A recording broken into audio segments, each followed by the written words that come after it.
Kosini wangeli kosamiti, wangela miti kaniti kosadi.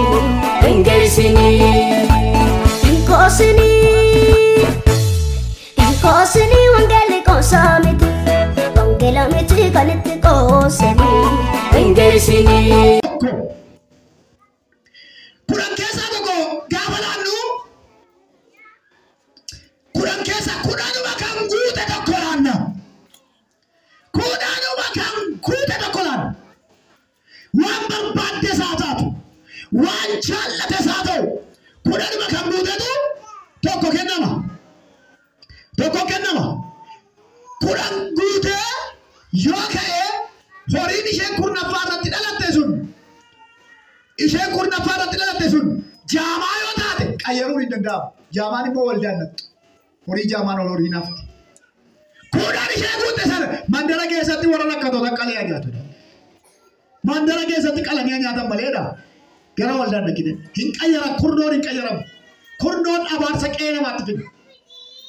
Amantoota keenya kan fixe kana mee sammuutti deebi'a. Namni utuu birrii kudhan hin argatin torban gahu hin jiru. Hin jiru yoo cineera ciisaa irra ta'e duwwaa malee. Isaafuu nama dhaqee dubbisee kennaaf birrii kudhan hin argatin torban namni kee nama dura qofaa. Birriin tokko kan Waaqayyooti. Namni birrii tokko hate mootummaa Waaqayyooti hin galu. Eebbisaas abaaramaadha. Abaarsi lafa keenya mancaasisa kana. Utuu wangeela dhaga'ee namni nama ta'e nu wayya. Isa nu wayya.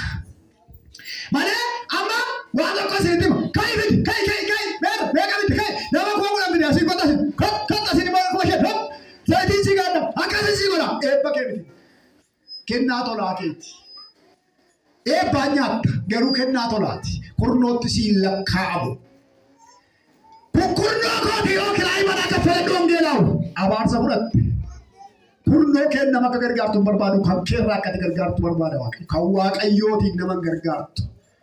Hangaba kan ta'eedha. Mucaan iyyuu kan kooti jedhu. Wangeela kenna. Hangaba kan ta'e mucaanuu kan kooti jedhu. Atta godhanii mucaan gafa qallee aarsaa dhiyeessinaa? No. Maal godhu? Harka mucichaa qabu. Aadaa Israa'el keessatti namni tokko fuudhuudhaaf gaafa dhiyaatu xobbaallota hoolaa bita. Erga booddee hoolonni kun hin ga'u hin dhalu.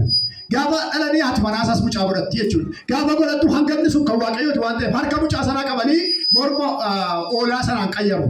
Hoolaa sana qalanii ittiin aarsaa dhiyeessu.